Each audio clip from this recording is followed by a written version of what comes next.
also have Bill McGuire. Bill, you could give a little wave. Bill is a consultant who we hired to help us with our Measure M. But he is also a facilities expert, and so he is here because he has done this process of school closures multiple times in other districts up and down the state, and he has a level of expertise that we are really lucky to be able to tap into. So Bill is helping us as well. And then, very fortunately for us, we have a community member who really believes in our community and what we are attempting to do in a very transparent way, and who has agreed as a donation of his time to help facilitate this process so that we have a neutral party throughout this process. And that is our retired judge, John Salazar. So John, if you can get away. So yeah, John is going to end up being kind of the star of the show through this process. John said, never mind, I'm out. So we were looking, some of you followed along and some of you were actually on the sustainable budget team. And we learned a lot through that process. Number one, what we aimed to do through that process was to have a very transparent attempt at right-sizing our budget that brought all voice into where we started from. Check. Was also bringing our community along in what a school budget looks like, what it does, all the complexities of a school budget. And so we live streamed that whole process. We posted all of those live streamings, and then we posted all the materials that went along with those. And they actually live on our website to this day. So if you have any interest, you can go and see what the sustainable budget team and all those meetings look like. We're going to do the exact same thing with these meetings. And so we're live streaming right now so that our community can follow along with us and see what happens as we look at how we reorganize our schools. But hopefully what we're doing at the same time is helping to educate the community on the process of school reorganization and all the learning that is going to happen around this table. So we learned that was a valuable process, but we also learned that there's probably a lot to be said for having a neutral party to help facilitate. So we really thank John for stepping up and volunteering to do this. So with that, I am going to learn to step back now and have Gerardo come and do the next parts of the meeting.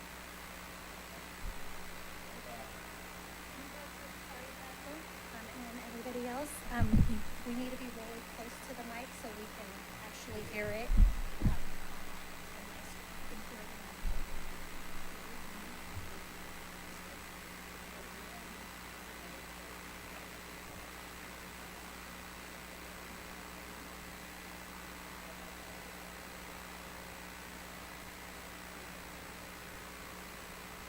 I think the first part that I want to say is a couple of our members who are going to be here, but they can come in a little bit late.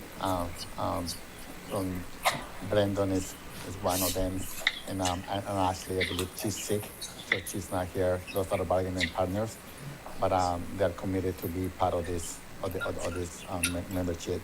So the next part of the agenda that was emailed to you, which just will be your name, your role in the committee. Please go around the table, and why you want to participate in the hope or the advisory for this. So that's, you want to spend time about that if we go around the table. I'm Gerardo Castillo. I'm the CBO for the district. Why I'm here is it is my job. So I'm part of the right side of the school district. However, I had done this process before, so I learned about what not to do. I was part of the closing schools, Sacramento City, 12 years ago. I was there for 11 years in the district. I was the fiscal director, and they say you are it to be the CBO, but I was there for over 4. So I was there for 11 years. So I have been through this process. So hopefully that experience about but not learn about what working, what didn't. And by the way, we have Bill here, and we are not paying him for this. We're paying him already for helping us in the facilities portion. So if we go around the table, and so again, you can answer those three questions. And do you want to stop here so that way we can very streamline, or you want to just? I think let's do that. So you just go around, and I think it's important to know. Like, again, you can cover those three areas in this thing. That you can spend like a minute or so. So that way we have time for everybody. Okay. Thank you. I'm Heather Bailey. I'm the principal at Radcliffe Elementary School, and I wanted to be a part of this because I've worked in PBUSD for 20 years, and I've worked at multiple sites, so I'm very invested to see what happens with our community.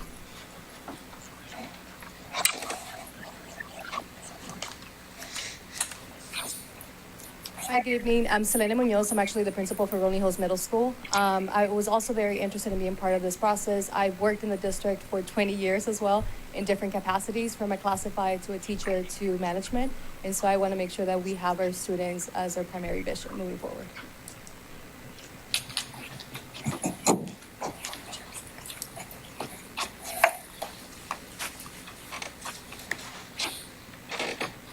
Hi, my name is Megan Alba. My role in the district is as a special needs parent. And why I'm here is, honestly, I have some concerns, and I figure let's try and do the best for the students, like they said.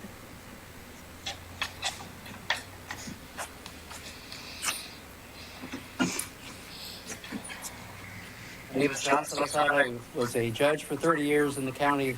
I've lived in the county since 1981, both north part of the district, south part of the district. My kids went to school in this district, family members that are teachers, special ed. My family's been in special ed. So I'm familiar with the district, and when I retired, I offered to County Office of Education, Cabrillo, UCSC, and Pajaro Valley Unified School District to, how can I help you? What can I do? Because now I'm retired and I have time. I didn't want to go back and work as a private judge. You can make a lot of money doing that, but it's very unfulfilling. And this district reached out to me when this process came along, and I thought, well, I don't know anything about education, administration, any of these things. And they showed me some of the information, some of the work that's been done. I don't know what that acronym means. I don't know what that means. And I told them that. And they're like, oh, we don't want you for that. We want you to help stay focused and move along and work together. Well, I can do that. In the courtroom, you got one side wants guilty, you got the other side not guilty. So working together to an end goal, I can help do that. So I'm here as a volunteer if you want my help. And if you don't, well, I can go watch Sopranos or something. So seriously, I'm passionate about this. I care so much about our students. That's the number one goal here of this group. And I'm thrilled when I saw the names here, the people and different entities that you represent. You got everybody here. So getting a group like this to work together for the students, you have the potential to do amazing work here. Okay, everyone's got a different viewpoint, and I respect that. You're going to be passionate about your individual viewpoint, but we have to work together. So that's going to be my message today. And if you want me to keep going, I will, all the way to the end. If at some point you say, hey, it's not working for me, like I said, I'm a volunteer, and this mission here is going to be hard, but it's all about the kids. So I'm in.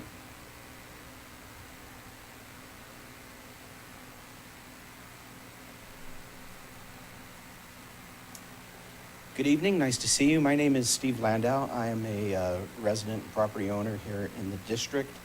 Our schools and our district are critical to the future of our community and the state and the country.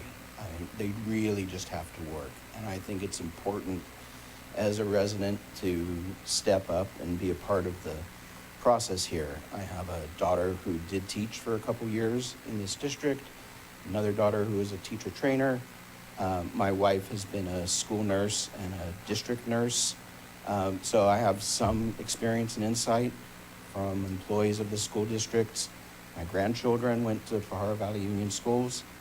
So I've got that experience, and I was previously a trustee for West Valley Mission College for a year over on the other side of the hill. So hopefully that helps bring some perspective to the process. Thank you.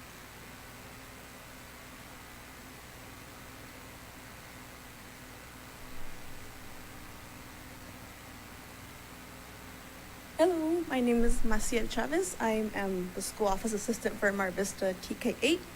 And I guess one of the reasons I wanted to participate in this advisory is because I wanted to also support our teachers and staff at our school and our students, but also the community as well within all the schools here in the district. And I'm hopeful that we're able to find a solution to help our students and our staff and families as well.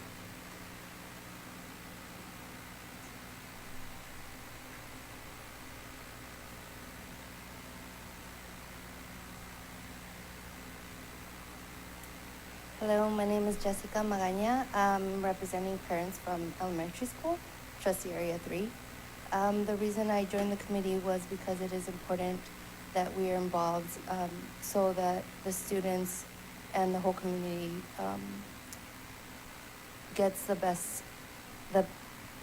end of this situation, because it's not a good situation, and it's important that the students and just in generally the community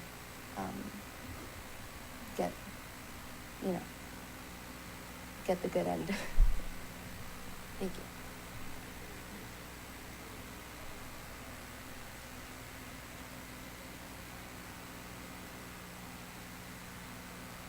Hi, I apologize for being late. Thank you for your patience. My name is Casey Britton. I am a fifth grade teacher at Landmark Elementary School. And the reason why I chose to submit an application is because I am also concerned about our students and making sure that they get what they get the excellent education and the opportunities to succeed that they need with the facilities that they deserve. And if it is the case that we are going to be choosing on closing a school, I want to make sure that it's done with honor and respect, and that the families who have had legacies at that school are able to transition into our other schools with dignity. And yeah, if there's another way, then I want to leave no stone unturned too. So thank you.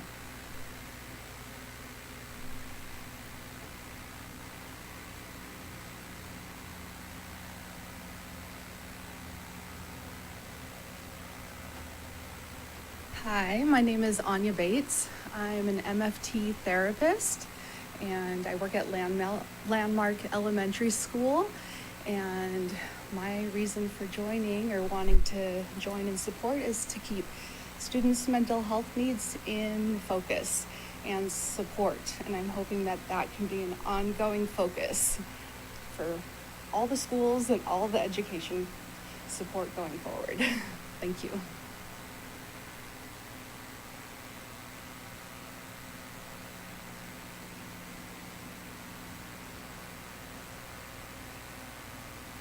Hi, my name is Caitlin Elfing.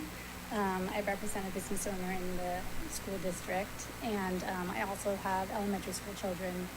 And I wanted to join this just because I think it's really important, with the trend of the drop of enrollment, to really reconfigure things so that the schools can thrive and they have the support that they need.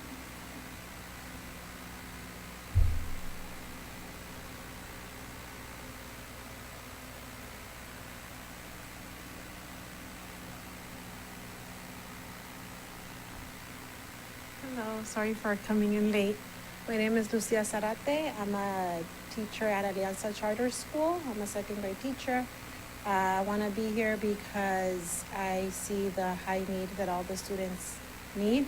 They need services. We just have to come together and support our students to keep our students in mind. And I grew up here, so I know the struggles, and there's still the same struggles that I see when I was growing up, and I want to be part of this committee because I do want to work for my students and the students in our community.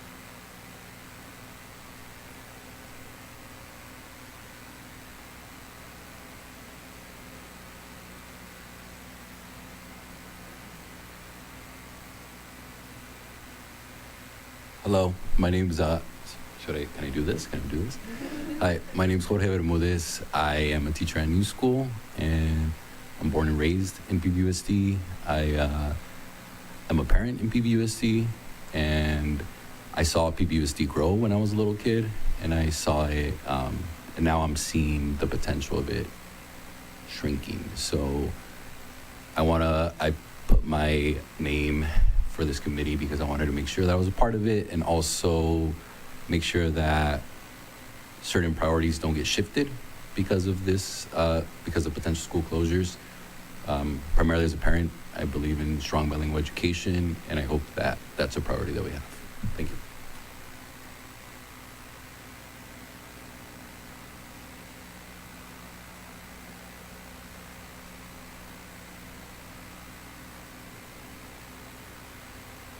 Hello, everyone. My name is Metodi Dunlov. I'm a parent in TA1, a couple of kids in elementary school, pre-K.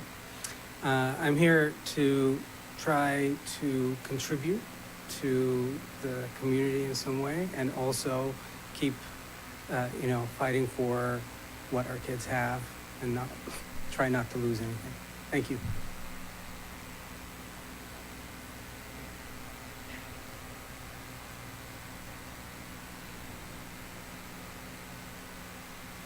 Hi, I'm Mads Realmuto. I'm here as a special education parent. I went to school in the district. I've got 2 kids in the district. I wanted to be involved because I think while this is a really challenging topic, it's also an opportunity for us to really ensure that our kids are given the best possible education and outcomes possible. And I think this is really an opportunity for us to think holistically about how we do that and how we enable and support our teachers and staff to do that as well. And so I hope this will be an opportunity to really help the district rethink and shape our resources in such a way that everyone's supported appropriately.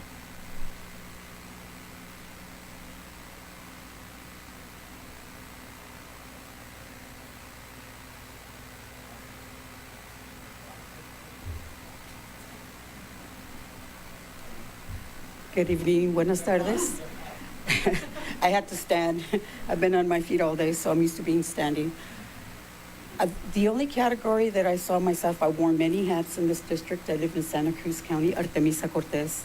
I lived in Santa Cruz County since 1977. So I signed up as a community member at large for the trustee area 4. I'm also a parent of grown children and grandparent of current children who are attending PVUSD.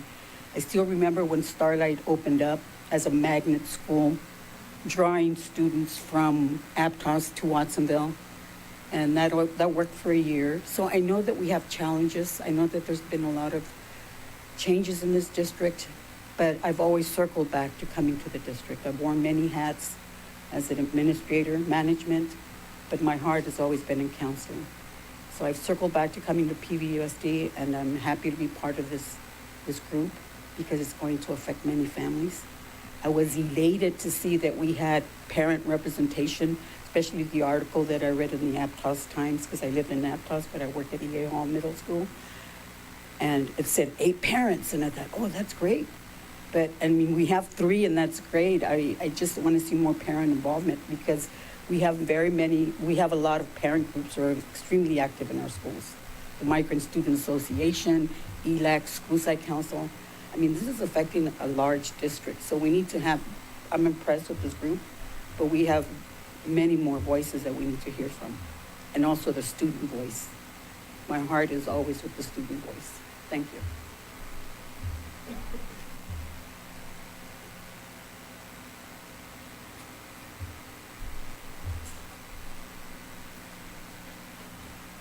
How's it going? My name is Sergio Ambriz, and I'm the Director of Facilities and Construction.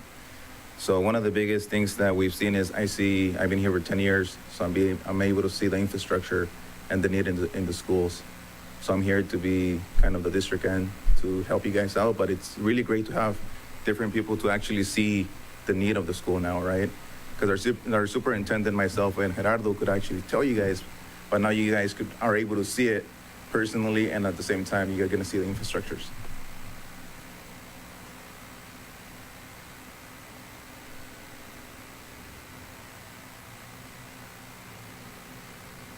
All right, Bill McGuire, as you heard, clearly I am not a facilities expert. I just have a lot of experience.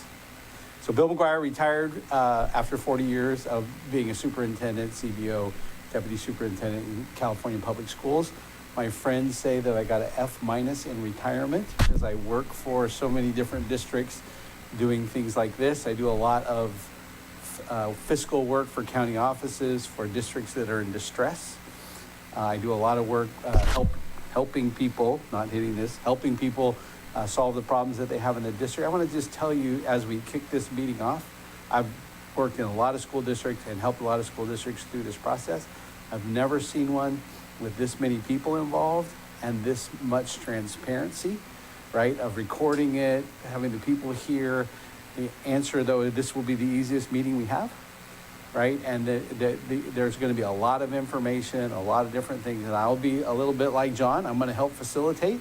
Only you don't get to say, Bill, we don't want you here anymore, right? So that's my role here.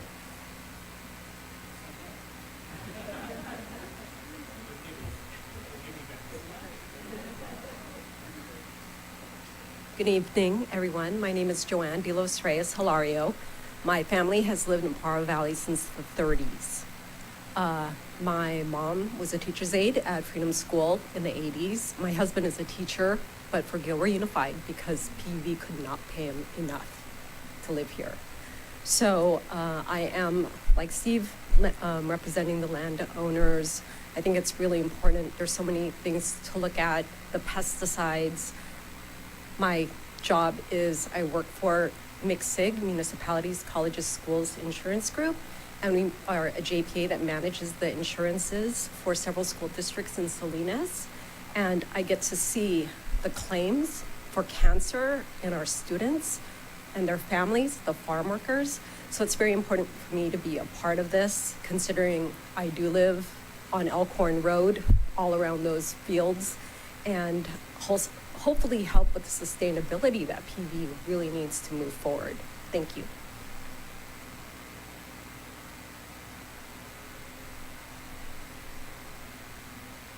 Hey everybody, my name is Ray Cancino. I'm CEO of Community Bridges. I'm representing TA3. That's technically my hat in this room, but I would be remiss to say that I'm not also a resident of TA3 in the district. I have two young children, and considering one of them is going to be going into TK at Ohlone, it was kind of a personal mission for me to also be a part of this discussion and this opportunity to bring my expertise with public administration and also experience with construction and facilities and budgeting and those expertise into this discussion. I just want to first start by just thanking everybody for being kind of mission aligned, where we're putting students first. I've heard everybody echo that, and so I just want to uplift that as being a strong opportunity for us to do so. I don't know if this is being multitasked in Spanish, but I could repeat that in Spanish if needed. So I don't know if accessibility was also done online in Spanish, but I can if needed.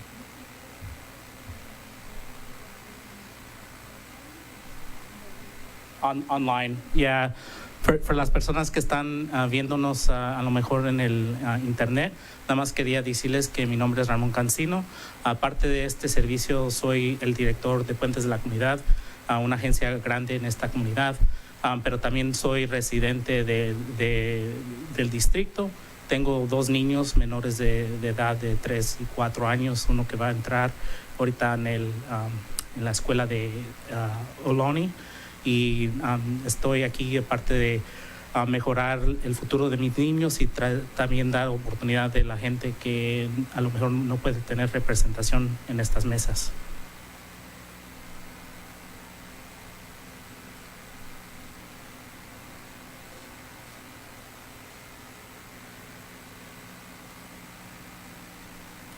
Hello, my name is Delilah Macedo. I am a product of PVUSD schools. I was born and raised here. I'm currently a classified employee. I have students attending 3 different schools in the district, including one in special education, but I am here as their parent for high schools. And something that I hope to ensure that parent voices are heard and that decisions are made with fairness and transparency And I do understand how deeply decisions like these can affect families and students, and all while keeping students at the center.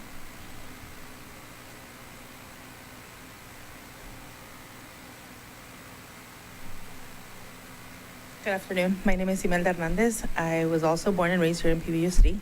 I am also an employee representing classified. Why I want to be here? I always believe, I'm a firm believer that if you can't complain if you're not going to do anything about it. So I'm here. Luckily, I was elected to participate. I believe in education and to not affect the least possible to our students, especially our community. That could be affected by these changes. Thank you. My name is Kat Chen. I work at Minty White. I'm the art teacher there. I've also taught second grade for 14 years. I've been here 20 years. So I do care deeply about this community and want to get all the information to make the best sound decision for the students. That's it.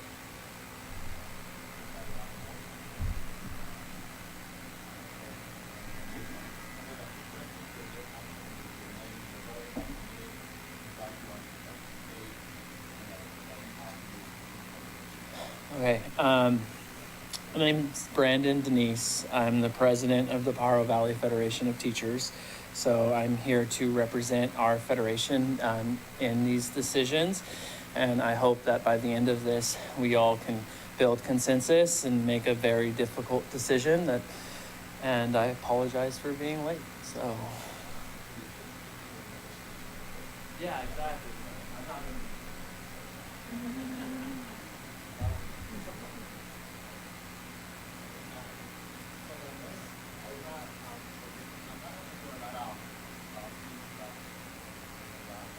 So like we cover the first part, the why now, the purpose of I think we covered that area already. The next part that we're going to do, we're going to establish PIN norms. This is our agenda, and we thought we were going to go through the process. And I don't have to read that to you. We talked about that already, where we want to create a problem. But what I want to ask you is this. I was listening and talking about your roles in this area, and they are very unique and very important. But I want you to put a hat as we think through this process. Please think about it as a district as a whole. Besides your area and your expertise in your representative, put yourself in that place. I will start that from the beginning. What do we want this district to look for? Because you are impacting this district probably for many, many decades in the future. So please take your role and think on that from that perspective. Okay? So that's when So this is again this is our agenda. We will cover that. This is our first meeting. We're gonna spend a lot of time on data collection. We will bring some experts in some areas to share you the facility where we are. So experts who have done this process, and so you can hear that from the very best people that we can have to have this, so we can achieve this by October, by November. So talk about that.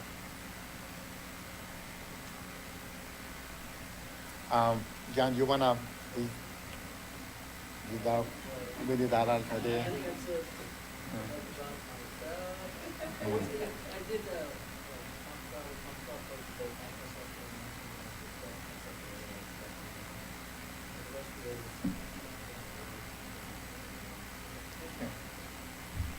So I think it's there was one person I think who is missing, who was not here today, but this is a committee. So thank you everybody. I'm just gonna wait a little bit a moment, that way people will see online who we are.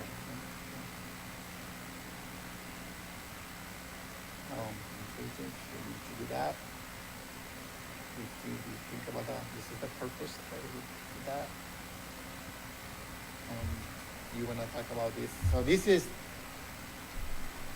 for you, when you see in your package, there's a 15 pages report, and there is a specific topics that we will cover along the different times.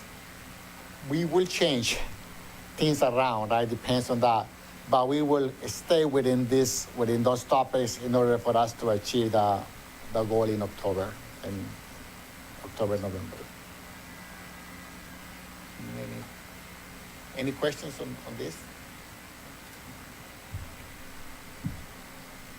So this is something that Dr. Contreras is an expert on this area. That's what I hear that. So as we go through this process, we want to use this along the way. You know, like is this something that we are okay with it? Once we get to, we hope to achieve 4s and 5s, right? That's the process that you're gonna use along for this group. That's the process. Yeah. You can use that. Well, we can practice. You want to practice? You wanna Okay, practice? so we'll practice. We'll see how this works. So we're gonna float an idea like, okay, let's end this meeting right now. So on fist of 5, there you go. Let's show me what you're thinking. You have fist of 5. Where are we at? 0, 5. Oh man, we're in trouble. I see a lot of 5. Okay, that's fine. If you are saying, you know what, I just heard a lot of people around the table, and I think that I can see eye to eye with how these people, why they're on the committee on a scale of, fist, to 5. What are you thinking right now? All right, everyone show. Oh, look how great we feel about each other. Woo! Okay, so that's how our fist of 5 works. So there will be times throughout this process where we'll need to pause to say, okay, hey, we're at kind of a critical juncture where we might want to check in with each other, and so we'll use the fist of 5 to kind of see where we're at. If we see like a lot of fists, then we'll know, hey, we need to pause and go backwards. If we see a lot of 5s, then it's like, woo, full steam ahead. If we're at the 2s, then we're going to stop and have a discussion. So that's kind of how that works. So we're going to talk a little bit about our norms and how we will norm ourselves. And so we're going to use that fist of 5 to say, yeah, that's a good norm. Or no, that's not a good norm. We don't like that one for our group, that one. So that'll be tonight, the first time we use that fist of 5. Yeah, and that's a perfect topic. So that's what we're gonna do next. We're gonna divide ourselves in a group of 4. I think we have 4. I think we're gonna go like 1, 2, 3, 4. And we're gonna ask you is to create you can create your norms, bring 2 back to the table, and we will go to that. This will be our norms, and so this is just some examples that we just to give you some ideas.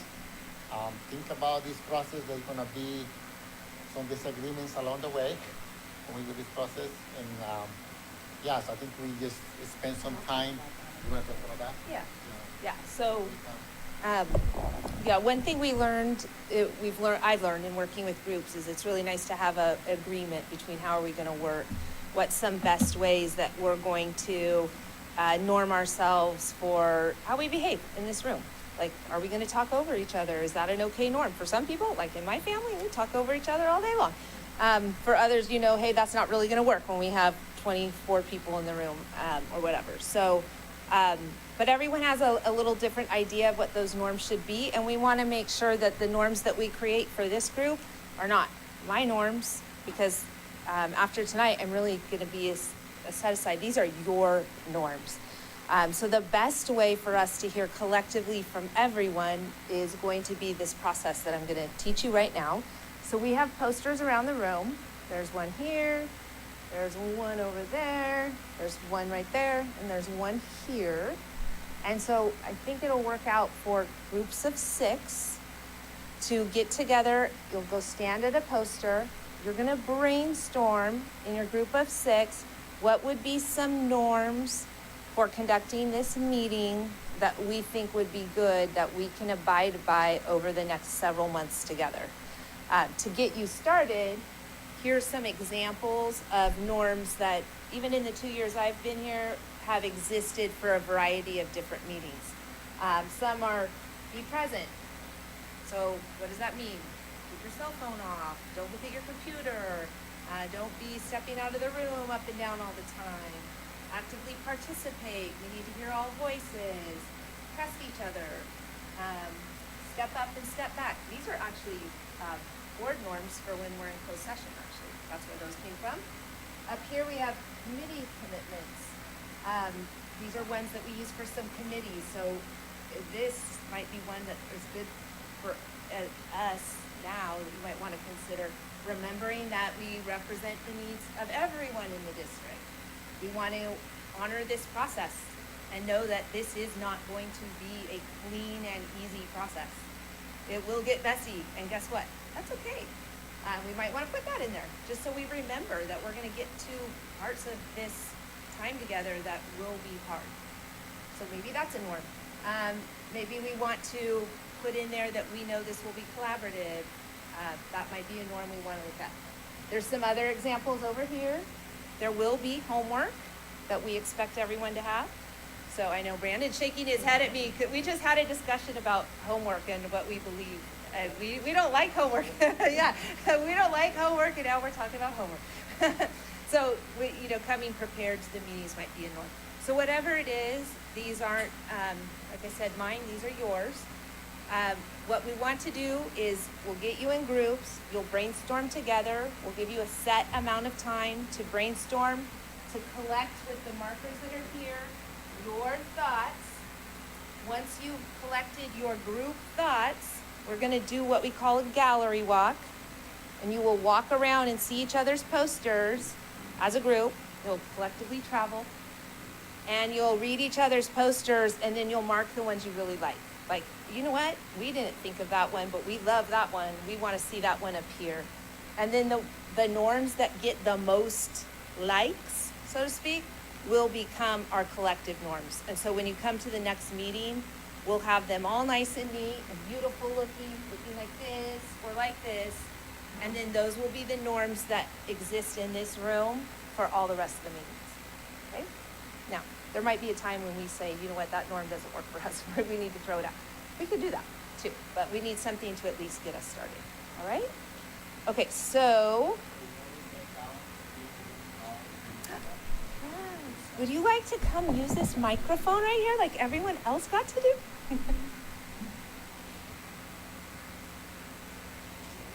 Is it all ready?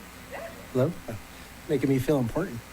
All right. Sorry I'm late. Paul DeWorkin, local artist, currently subbing in the school district, and also a business owner. I'm happy to be here. Thank you. All right, so I am just going to count off like the first 6 and point you off to a poster. And Gerardo, how long do we get to create these norms? 10 minutes? Okay. So it is 6:11. I'll give us a minute to get to our room, so to our posters. And so at 6:22, we will reconvene here. And then I'll set everyone on the gallery walk, okay? So 6:22. So let's see, starting with Heather. 1, 2, 3. Dawn, you can participate? Okay. 1, 2, 3, 4, 5. Brandon, you're the cutoff. You can go to that poster over there. And then going next, our Mar Vista secretary over there. Okay, 1, 2, 3, 4, 5, 6. Jorge over to that right into the back. And then going on next, 1, 2, 3, 4, 5, 6. Well, Gerardo, you don't really count, I don't think. Neither do you or Sergio. And so we will cut off with our newest member right there. And you can go right to that one. Yep, right there. Thank you, Mads. And then the rest of you can go right over to here. And if you weren't chosen, you get to go home.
Okay, for those of you who are watching from home, I want to describe to you what we're doing.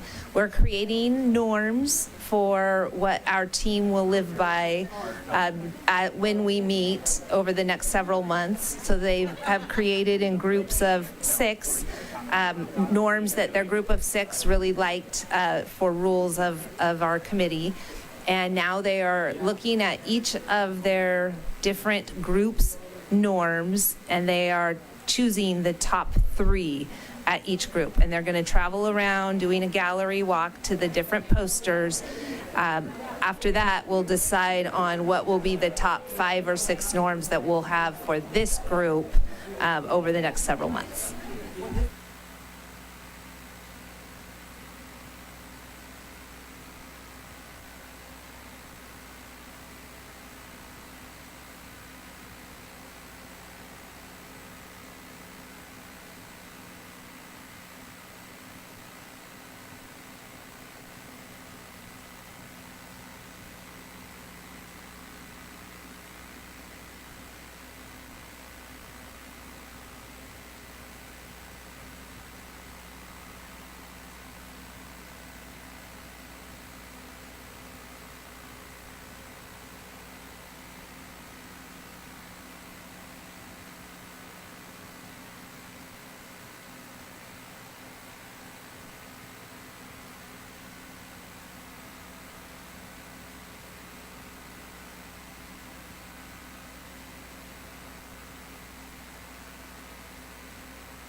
Okay.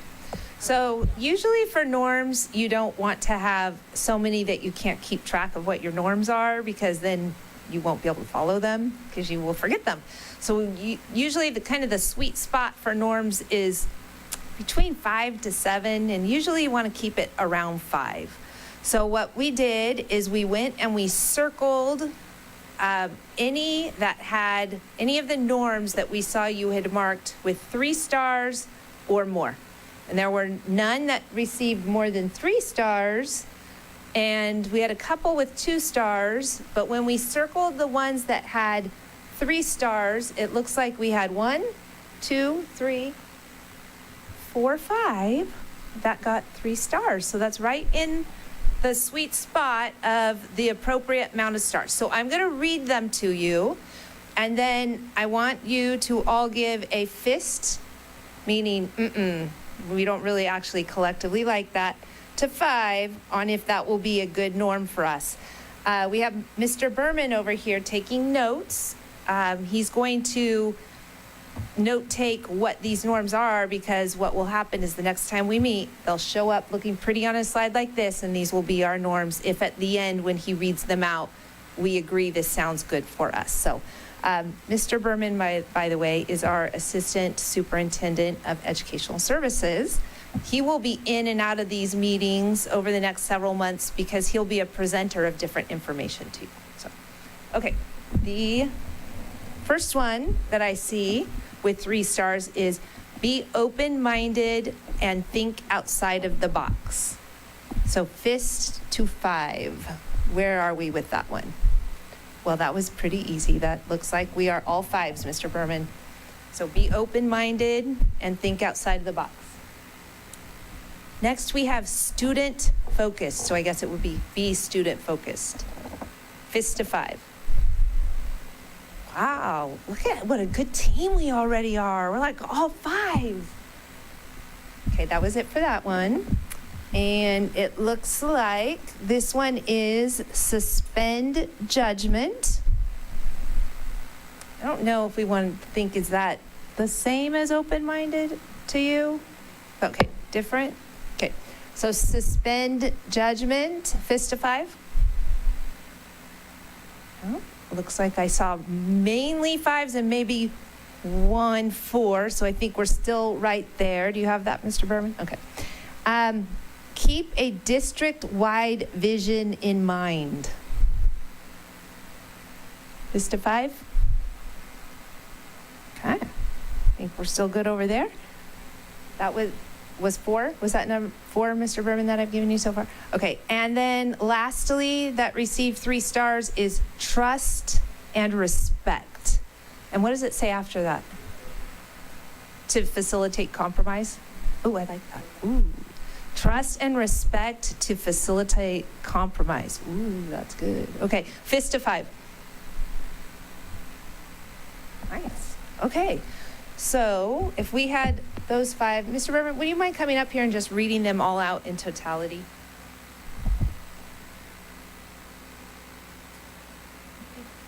Hi, everyone. All right, we have suspend judgment, pretty much all 5s. Keep a district-wide vision in mind, all 5s. Trust and respect to facilitate compromise, all 5s. Be open-minded and think outside of the box, all 5s. And be student-focused, all 5s. So when we hear those all together, do those sound like good norms for our group? These are your norms. Are we missing anything? So think for a moment. Did we miss anything? Is there something you think needs to be added in there? If there is, and you want to add something, what I want to show you is you do have these microphones in front of you. All you have to do is push the button. So say you have a blue, but you could push it. And then you can speak into it, and our people, our crew at home will be able to hear you speak. So if you want to speak and you wish to add something and say, I think we missed this, we should probably add something in, go ahead and just grab a microphone.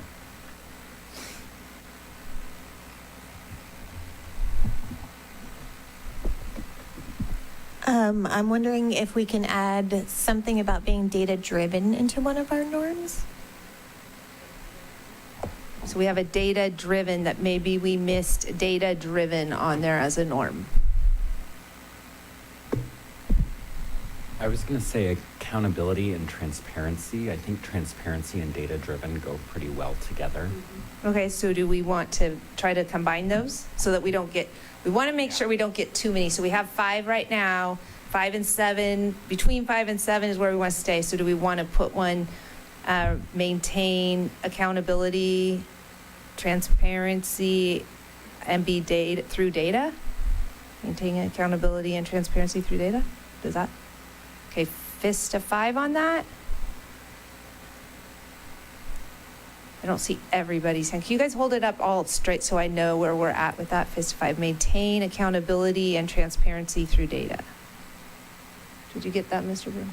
Okay, I see mainly 5s. I did see 2 3s and a 4, I think. 2 3s and a 4. Okay, and then I thought I saw a hand. Someone maybe wanted to add something. Yeah, I wanted to add something real quick. I think the only thing that we're missing is I think it was in that one over there, equity of voice, right? I want to make sure that this is a big group, so I want to make sure that everyone inputs, right? Everyone has something to offer, something to say, because some people can dominate a conversation. I like that. Okay, equity of voice. Where are we? Fist of 5, does that need to be added into this? Can I make a comment on that? Mm-hmm. I'm wondering, we had this discussion on our group about equity and making people feel comfortable to participate. And I can imagine equity being imagined as somehow a measurement or a commitment that somebody has to do something. I think the underlying is we want to make sure everybody's comfortable participating and speaking up and doesn't feel talked over, that it's dangerous for them to talk. So I'm wondering if we can do it in terms of comfort or something, some synonym thereof for that, if that makes sense.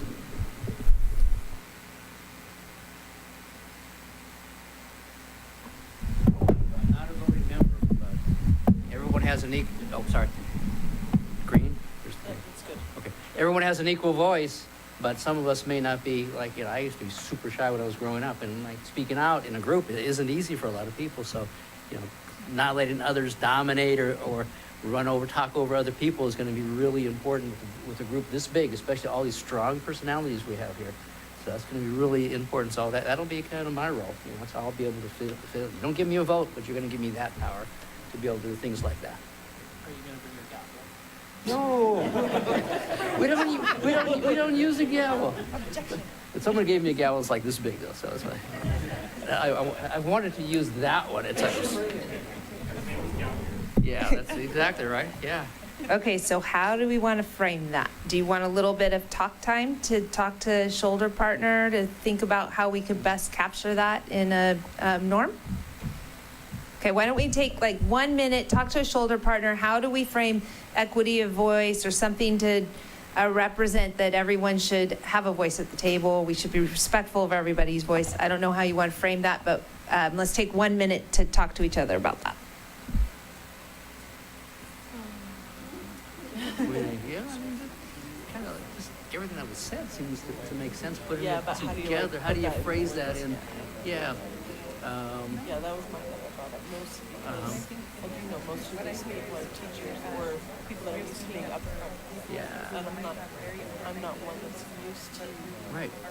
So how do we break through that ice of safe? It has to be safe. Safety.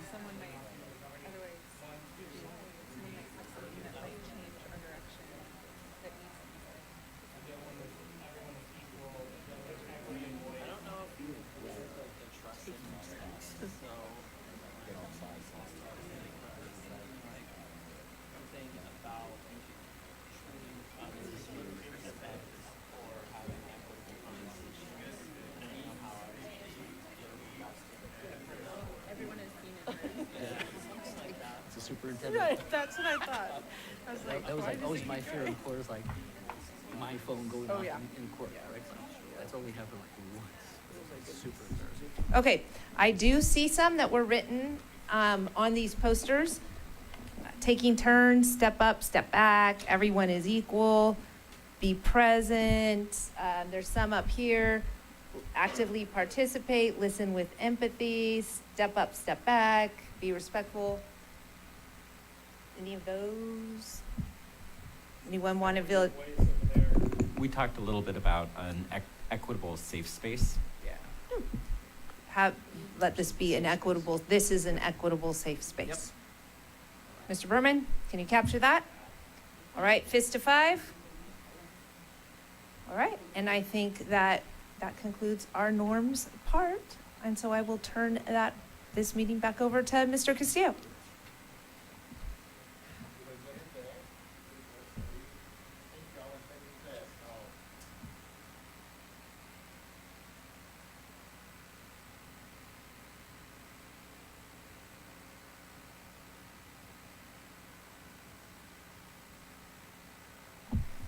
Had to say that again. Okay.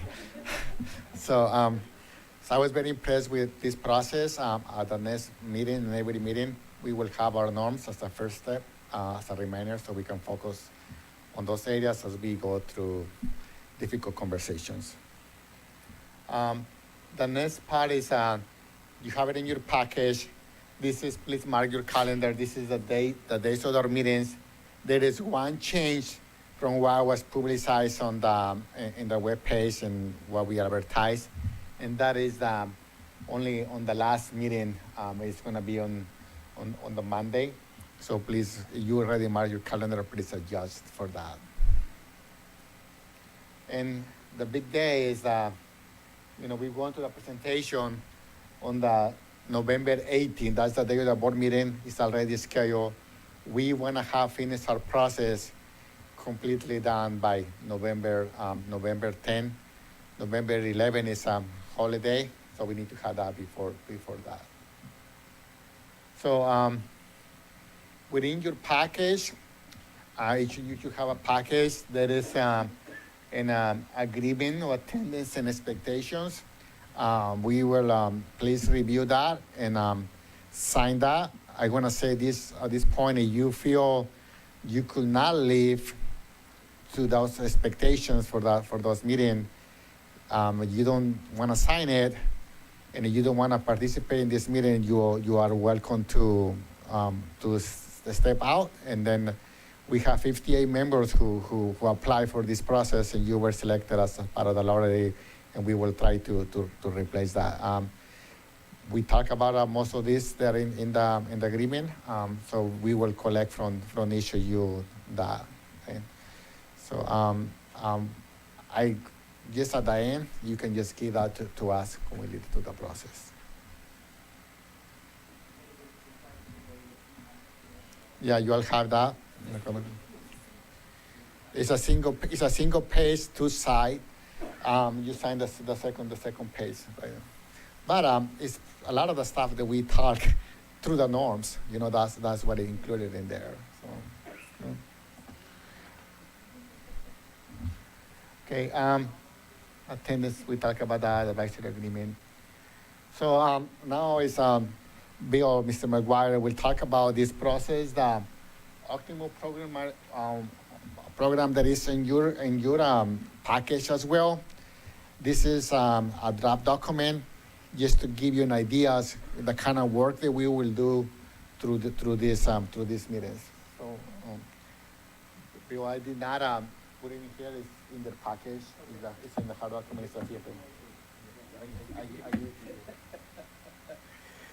So part of that reason why we have this attendance requirement is because all of the work to understand what's happening at the end starts at the beginning.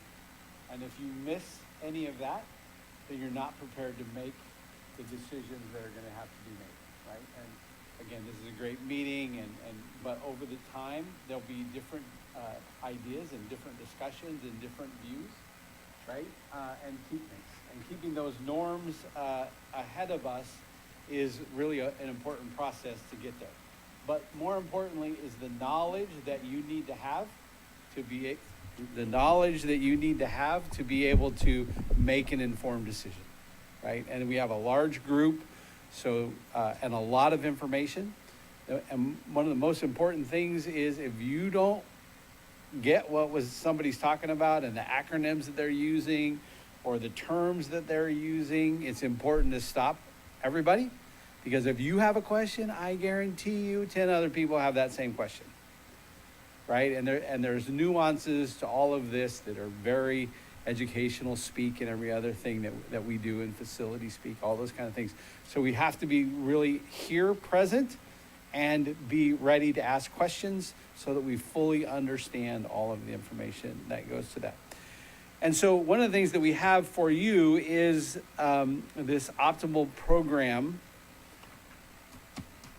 process, right? And so we heard from everybody here, and everybody here almost comes from a different perspective. We have somebody from art, we have somebody from special ed, we have somebody from kindergarten, we have somebody from TK, we have somebody from mental health that has an opinion about what the school should have, We're not talking about any individual school in Pajaro Valley. We're talking. I was timing you. We're done.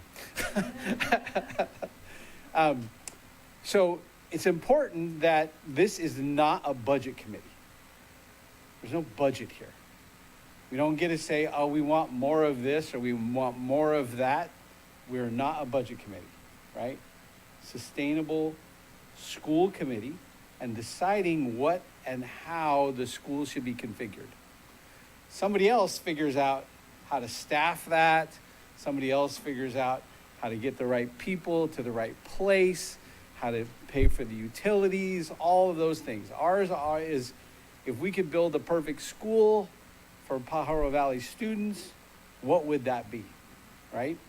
And then over the course of time, we will then, once we come up with that, and we're not going to come up with it tonight, not going to do that, right? It's going to take time. After the communication and different things, we'll bring back to you what we heard in that optimal program, starting with the elementaries, right? Then we'll move to the middle schools, then we'll move to the high schools. It's a long, slow process, right? And then at the very end, we will do some, hey, how do the schools compare to this optimum program, right? But never a school now. That's like way at the end, right? We have to get to that piece. So that's why it's great that we have 27 different people here as we think about that. So you can see the part about, what should it be, right? What are the core values? What are the cohorts? But in all school conversations, it's the size of the school. In all conversations, it's the size of the school.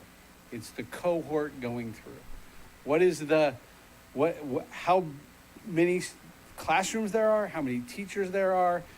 We'll have educational experts talk to us about the benefits of collaboration with the number of students, what the impact of low number of students. We will talk about how much a small school versus a large school costs per student, right? A variety of things like that, but that's not the main focus of the optimal program. It's what this committee wants to recommend, right, to the superintendent and the board and say, this is what we think we should have going forward. And therefore, from that, you will make these choices, right, going forward. So one of the things that you can see is that in the charts here, right, is talking about, the grade band. It's talking about, what the staffing ratio is, right, the planning ratio. And those are not what we think they should be, right? We're not here to negotiate a teacher's contract or negotiate XYZ. This is what they are, right? And we will then work through that with what they are today. They may change in the future. The state may say, hey, we think you should do this, just like they did with TK. They said, oh, K3 is 24. We think kindergarten should be 20-1. So guess what? TK is 20-1. right? So the state law comes into place, the collective bargaining contract. Again, that doesn't matter to us. We're not here for that. We're here to say, with what we know today and what we have today, this is what we can do. Gerardo and the team will then say, as a sustainable school, one of the goals is fiscal stability. Can we in fact do that? But we know with Prop 28, every school has an art teacher, right? That's the goal of the state of California. Now, the answer is most school districts can't have an art teacher in every school because there's not enough of them in the state of California. So they have to figure out some other way. But again, there should be a space for that, right? Because that's mandated by the state. So we should be factoring that in. Where would we house that art teacher, that art program, right? We know that in Pajaro Valley, there's a large after-school program, right? How are we going to sustain our after-school program for the 10 hours a day that some students may be on campus, right? All those are part of that. We're not going to solve it today, but we're going to bring back recommendations to you. We'll talk about those recommendations. And hopefully we'll have provided in the next few meetings a lot of data that would tell you how anything that we recommend may happen, right? So again, what's happening right now? How many students are in the schools? How many cohorts do they have? What's the staffing ratios? All of those things and comparability to other places will be what's brought forward, right? So again, it's these ideas about what do we have in Pajaro Valley? Every school district is unique, right? Everyone is unique, but there's a whole lot of similarities, right? So again, what are our neighbors doing? How are they doing it? What have they done? Like over the hill, what does Gilroy have, right? Up the hill, what does Santa Cruz have? Down below, what does Monterey have? How do we compare to that in coming up with what your final recommendations are? Long process, not quick at all, a long process. But again, that's what your job is. We're going to give you a lot of information, but your job is to come informed. If we present data and you think it's wrong, it's your job to say, I believe that data is wrong, right? This recommendation isn't going to recommendation because of why, not just because, right? Again, great debate, every voice counts, right? And guess what? People make a lot of mistakes, right? There's no perfect answer here, right? So it's again up to you to come up through with that process. We have somebody who's going to help facilitate that when it gets difficult, because we will have different agreements. Because number one thing is we can't do it all. Number one thing is we can't have schools with 300 kids in them, because the state of California doesn't provide enough money for schools with 300 kids, right? So what are we going to do, right? Again, what are we going to do, because we have constraints that the state of California has put on us with the amount of money that we have and what we are currently doing with the funds that we have, right? So all of that is part of this optimal program, school program that we're going to work on. And again, we don't want it to be everybody think we're just going to get it done tomorrow. It's going to take time and energy by everybody. Again, I'm promoting to you that you may have the best answer. You may have the best answer. And we want to hear that best answer from you before we take it to the next level, to the next level, to the next level. And if we go to the work stream, so this is the integration goals, when we start this sort of the new model and the legacy model. That's not what we're going to do here, right? So once the district decides to do something, I'm going to make this up, district decides to merge two schools, right? And that we decide what school they're going to go to based on a facility requirement, right? That this is the school that has the most money, it has the most infrastructure, and we can do these things that make the ultimate school. We still have a whole process where the principal, the community, and everything has to be there to merge that school. And I did a lot of work with Oakland Unified in their school closure, and that receiving school is so important. It's important that the district has a plan for the students that are leaving school X and going to school Y, that they're accepted, that the culture of one school transcends over to the culture of another school. It's not just we're closing the school and you're all going over there, right? It's a continuation process even past the time in which you make your recommendations, and that's the whole next set if any schools would be closed or merged or anything else. The other part that's really important is when you were thinking about this optimal program, and part of the work that Sergio is doing, is ensuring that whatever school remain in there are schools that people want to go to, right? That we can't put, so in the bond program, we have $315 million worth of money, right? The problem is you have $1 billion worth of need because the schools haven't been kept up over the years, right? So we can spread around a whole bunch of money like this, or we can say this school is going to be that receiving school, and it's gonna have everything that we said is the optimal program for the school, right? Oakland Unified is doing that right now. They're creating almost the exact same thing that you are relative to their schools and master planning those large community schools that will be the receiving schools, right? So all of those things are things that we're going to do over all these next months and meetings, but you have to have the data, right? And again, we're losing students. We're losing students at a very large rate, right? And so we have to do something, and we know that the district has had to take action relative to the budget, right? And things that had to be done to right-size the budget, move forward and make very difficult decisions. What we want to do is make sure that hopefully in the future, they don't have to do those things, right? Because we've set up a sustainable school that will work. So all of that goes into that optimal program. Again, this is just a sample, right? Just a sample. Don't want to get anybody all excited, right? But it is true that this is how you become a sustainable school. This is how you become a high-performing school.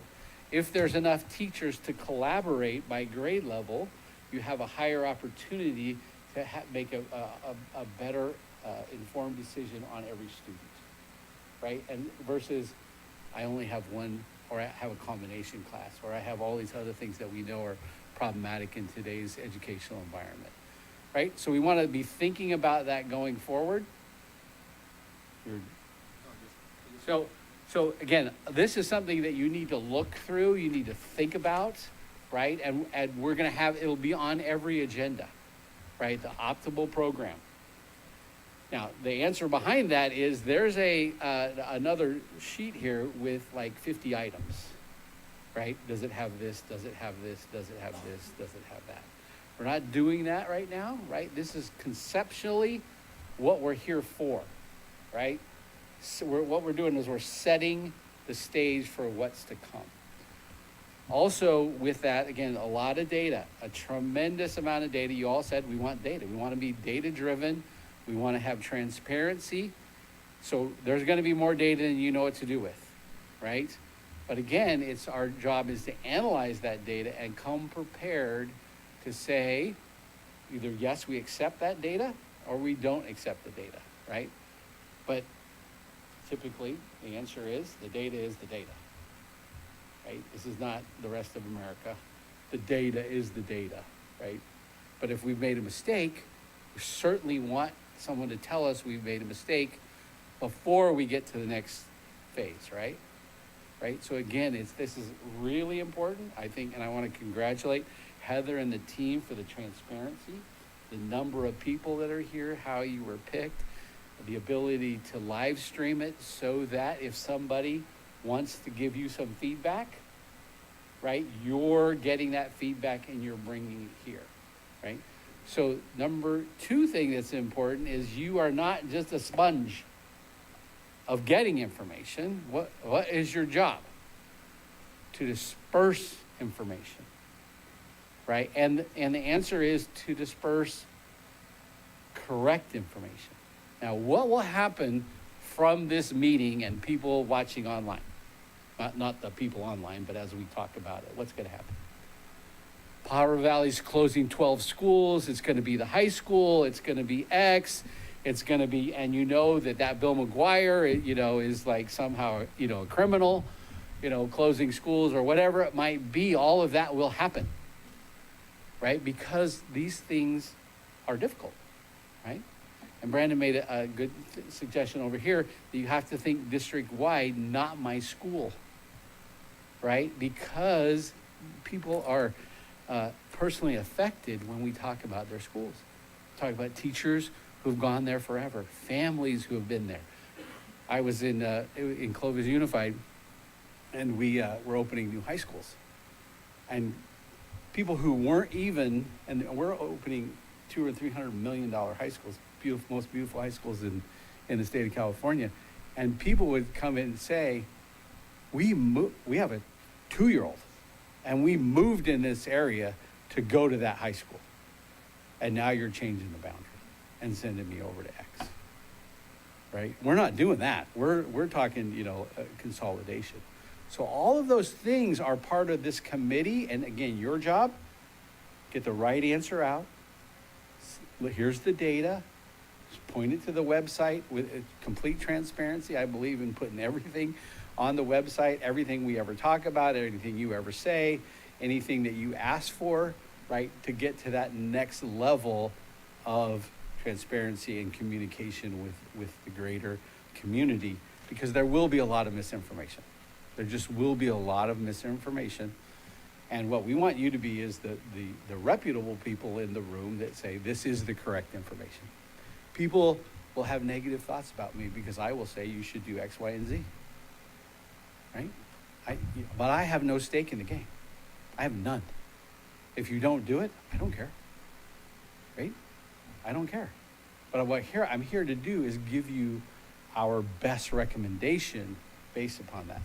Superintendent's job, Gerardo's job is to give the best recommendation with the knowledge that we have. Popular or not, it's the best recommendation. And then none of us make the final decision, right? Board of Trustees always makes that final decision. But what we want to do is come with all of the information, all of the work that you have done 6 months from now, and say, this is what the committee believes should happen. Right? And I think that's why Heather has created a committee. That's why, I'm telling you, this is the most transparent district I've ever seen in getting information out. Right? It's really impressive, the work that we're going to do here in making sure that it's there. So I know that you're not going to spend a lot of time on this, but also the next thing is that on this work stream and the work that we're going to do every 2 weeks, we do have a draft agenda of what we hope to accomplish. As Gerardo said, it will change, right? Because we have to have consultants who come in who are boundary experts, who are going to like say, oh, well, if you move this here and if you move this here, and they'll bring that to you and you'll go, that's the dumbest idea because you can't cross that street, right? Because the consultant is looking at a map, right? Not the actual traffic pattern that you might know, right? But our job is to give you something so that you can react to. Our job is always going to be give you something to react to. We're not here asking you to come up with it. We're here bringing you things to react to and say, yeah, that's a good idea, or man, Bill, that's a really bad idea, right? And then we have someone who will help us get to that next level, right? The other thing that's important in all of this as we go through, do you have the schedule again? Yeah, the schedule is right there.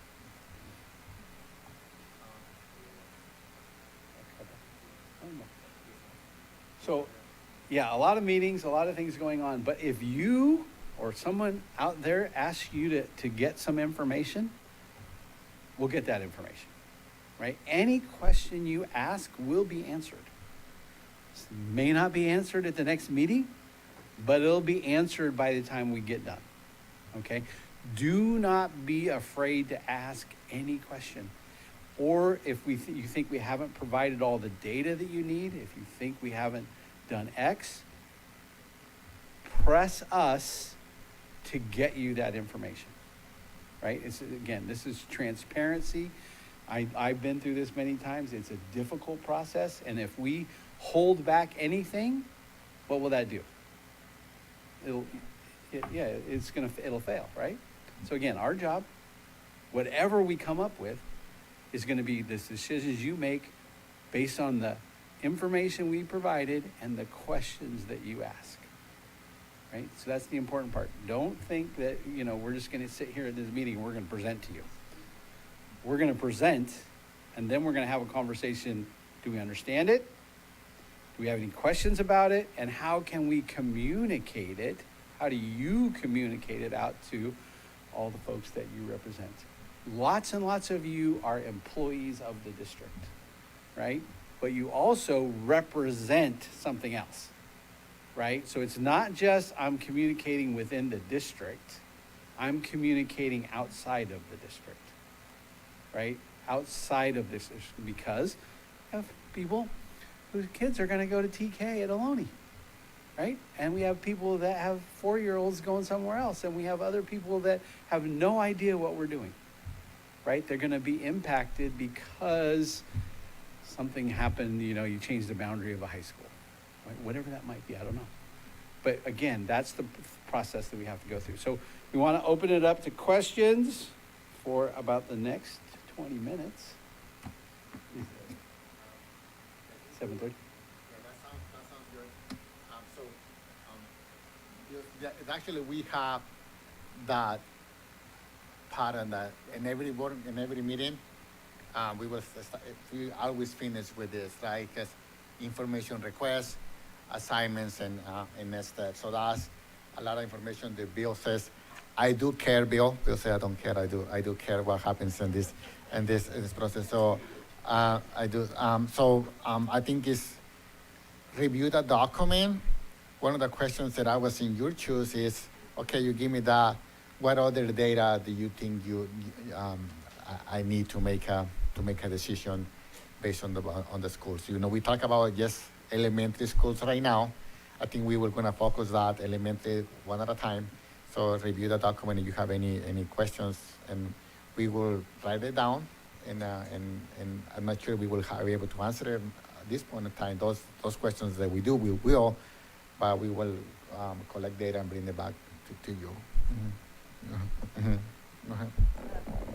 One thing that we'll do, and we can even start it now, maybe Peggy can help, is sometimes, questions come to you in the middle of doing something. You don't want to pause and ask or interrupt. So we will have a parking lot poster. Peggy's going to put it up now, and then it'll be an ongoing process at every single meeting where you'll just walk in. There'll be a big white poster like that with sticky notes by it. So as the meeting progresses and you have like a question or a data request, you can write it on the sticky, and at any time during the meeting, you can just get up, put that sticky note question right onto that parking lot poster, and then you don't have to interrupt and ask questions. I mean, you're free to interrupt and ask questions too, but if it's like interrupting a cadence and you don't want to lose that thought, you can just go right to that parking lot and put that question right there.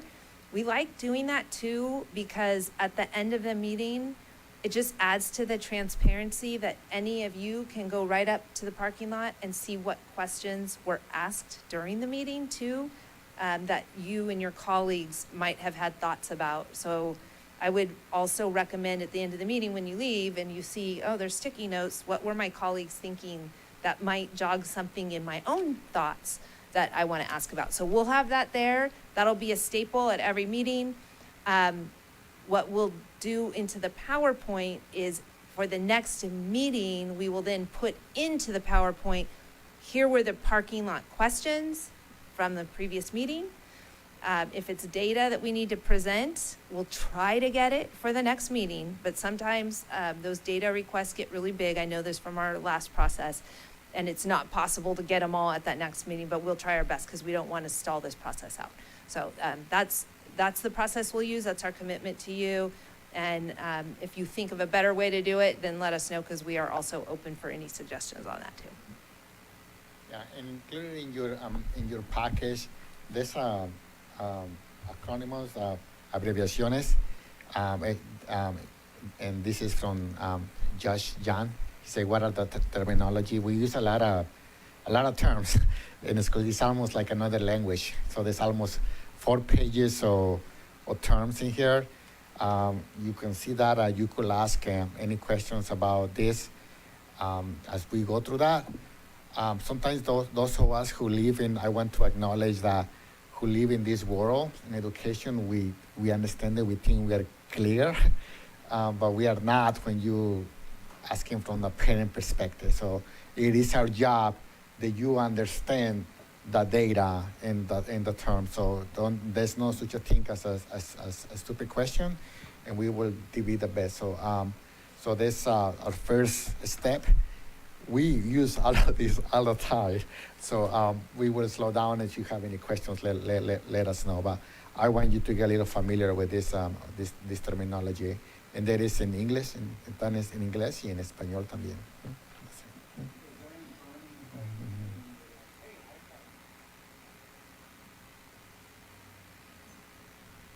Do we get copies of the notes that are taken the day of the meeting? Or do you guys share the notes on a drive, or how does that work? You mean the notes that were taken? Yeah, like here? for example, yeah, if you guys take notes, like. The day of the meeting, we could share it for, how about we share it for the following meeting, or? Oh, okay. Before the next meeting. So this was the first meeting. Our goal is to change information to you before you come to this meeting. Okay. So like for the next time, we will show you we will email you the agenda and the presentation. Our goal is to at least a day before. Okay. We will try to do as soon as possible. There's some data, was going to be a lot of data that we had to bring in here to talk about, especially when we talk about like the classrooms and the square facilities, that we don't have the time to put it in the presentation, but we will share it for you by the following meeting. Okay. Good question.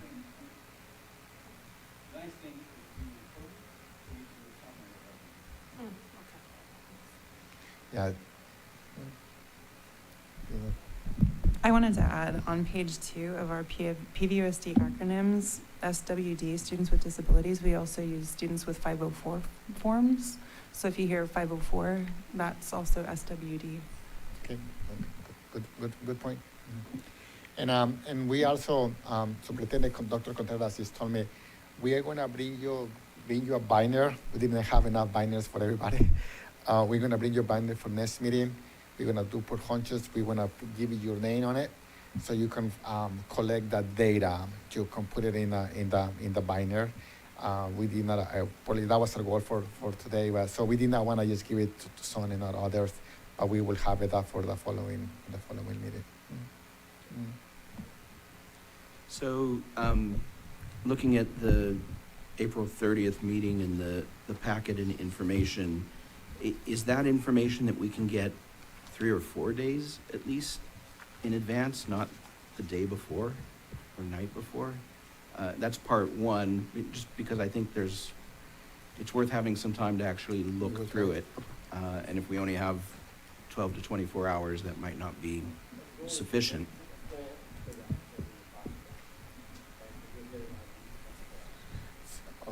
Okay. So the question was, can we provide it to you like at least 4 days before that?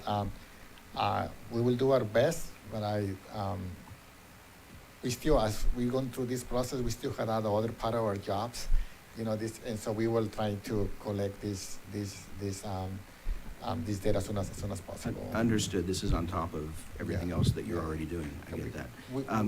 The follow-up or related would be, when we do get the material and review it, if we have questions before the meeting, is there a process, or have you considered a process that lets us send those questions in advance of the meeting? I think you can send it to us in advance, but I think part of the norms, what I hear that is the transparency in data. It's important that like if you have a question, like everybody hears the question and the same answer, right? Because if you as a member have one more regarding that specific questions that you have, you might have it for a purpose, and it's important that the whole committee listens to that. So what I will do, what I propose that, if you ask the question, is that we share that with the whole committee. And that's part of the transparency, part of the norms that we agree to that. So I'm not gonna have a conversations, you can ask me, but I'm just gonna tell you right now, I'm not gonna answer emails to one member specific when everybody deserves to have that knowledge.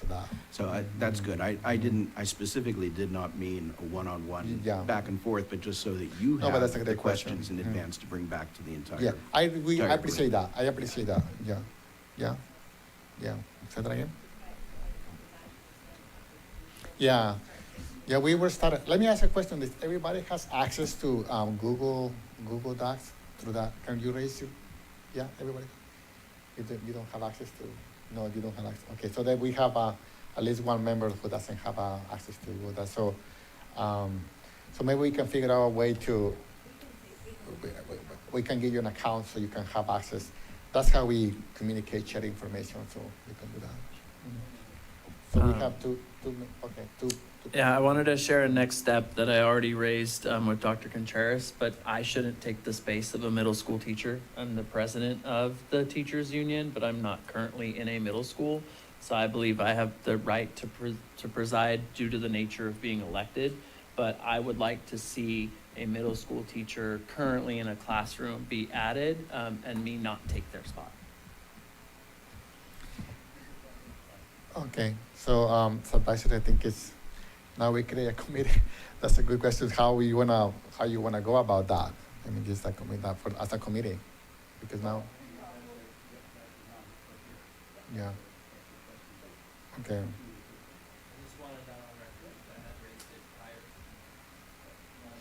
Yeah.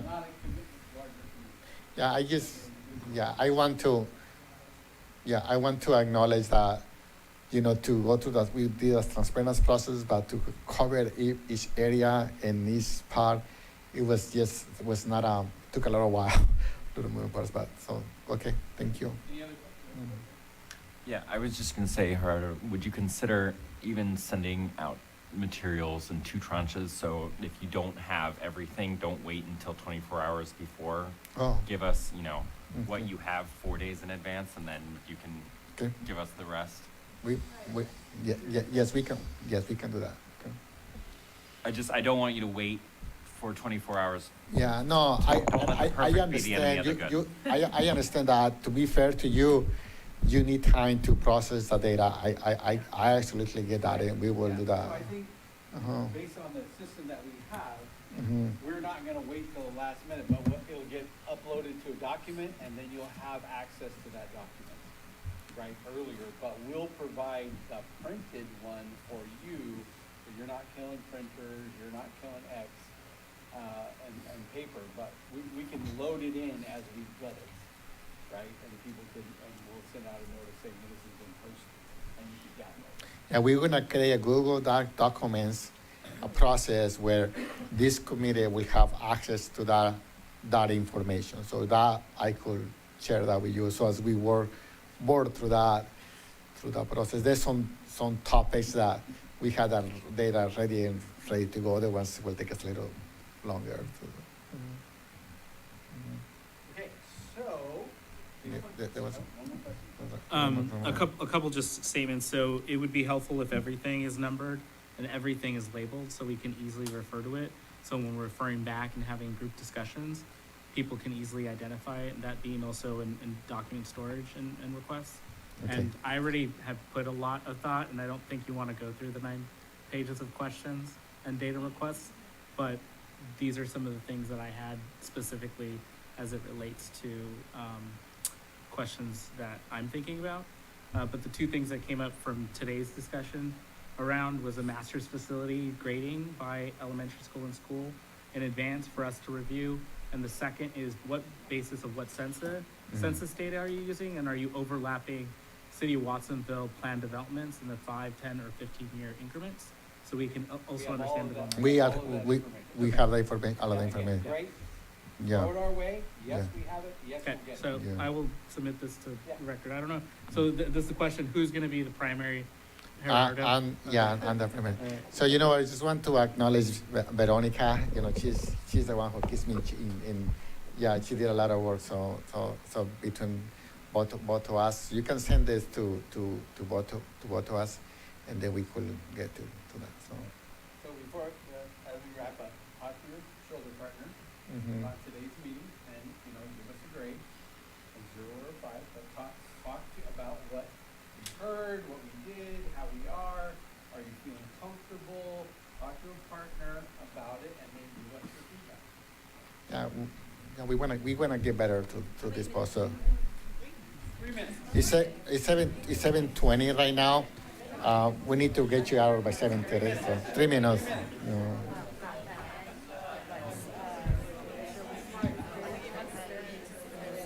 Well, okay.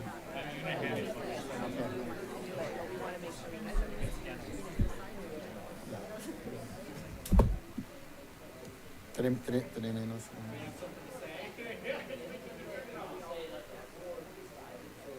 We're at 7:30, right? Yeah, we're in the same. Yeah. So we have.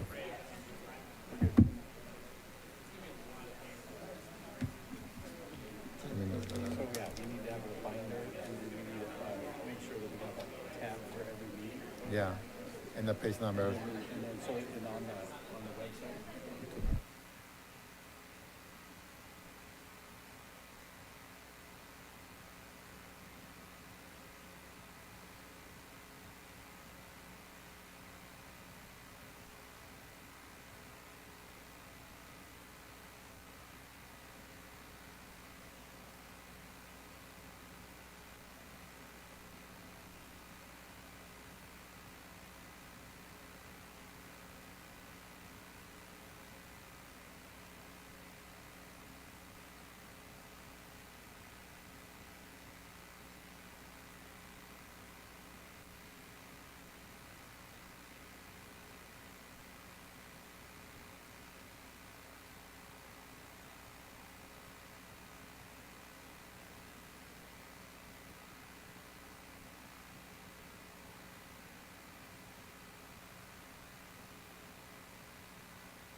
Dr. Contreras is gonna send us home.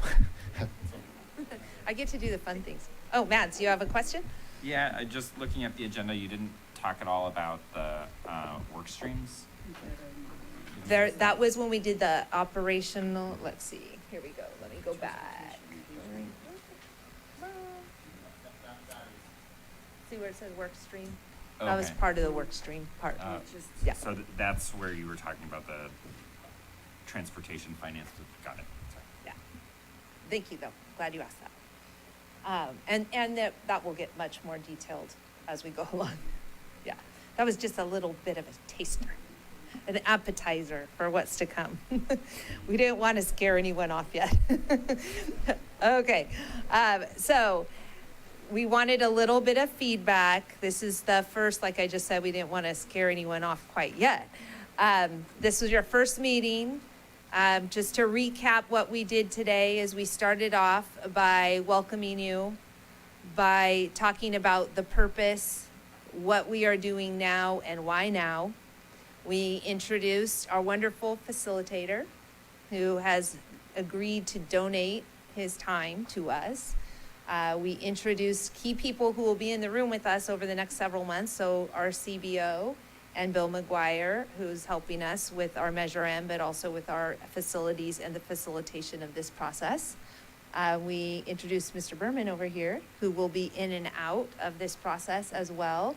We failed to introduce Misty Roten, who is actually our Chief Technology Officer. She will be here assisting with the technology side, and she's already taking lots of notes of things we can improve on.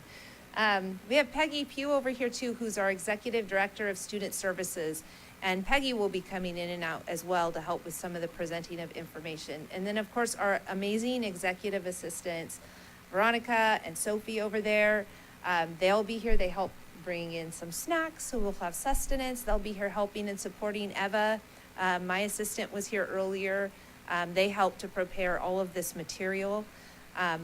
So we also went over some of the work stream, the operational model that we'll look at, where we're really working to build the ideal schools of our future. That ultimately is what we want to do. Mad said it really well, actually, when he introduced himself and said, you know, this could be a real opportunity. While there is definitely very hard work ahead, we can also look at this as an opportunity for our students, because ultimately what we want to do is create the best schools for our students. That is our goal. And then we're closing out with just some norms. What are the norms we are going to live by, and what are some of the processes and procedures we'll have so that you have access to the ultimate amount of data to aid you in the recommendations that you will, at the end of this process, be giving to the board. This process is designed really with two big ideas in mind. One is to have representation from the entire community about how we go about forming the best schools for our children. And so all of you here at this table tonight are representing a multitude of the different people who are in our community for our students. And you're not just representing yourself. You are the liaison to many community members. And as Bill tried to explain earlier, we're relying on you to help do the messaging of the work that happens here, so that when people ask you questions, you can help them to understand what is happening here. So that is one of the things that we need to do. The other big task is that you will be recommending to the board what is your very best thinking for how we organize the schools of our future. The board has a very difficult task ahead of them. It is not easy to be a board member in California right now. And board members, that is not their full-time job. Board members join boards because they also, just like you, care about our students. And so we owe a lot to our school board members, just like we owe a lot to all of you who are giving up your time, your brain effort, your care, your heart, to care about our community, our students, their health, their well-being. And so we thank all of you. But at the end of this process, there is a recommendation that will be made, and the hard decision will be on the board. But you are part of that hard decision. And so that was one of the things we also accomplished tonight, and that's what this committee will accomplish. So we thank you, because you are all very courageous for agreeing to be a part of this process. This is a courageous process. So thank you for that. We end tonight with wanting now some final little feedback on Fist to 5. How would you rate tonight's process? And if you are going to give it anything less than a 3, absolutely, we love it. That's totally fine. But then I am going to expect an email from you explaining what we need to improve on. That way we can get better in our future meetings, okay? So on Fist to 5, how would you rate tonight? Mads, I saw you almost do a fist. All right, it was a 4. Okay, so anything less than, I'm seeing mostly 4s, some 5s.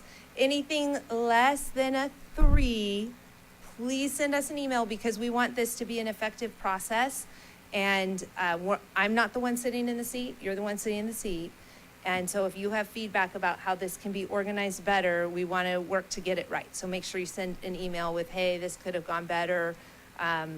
Here's an idea, food for thought for next time. We're definitely going to work on the microphones. So we know that one already.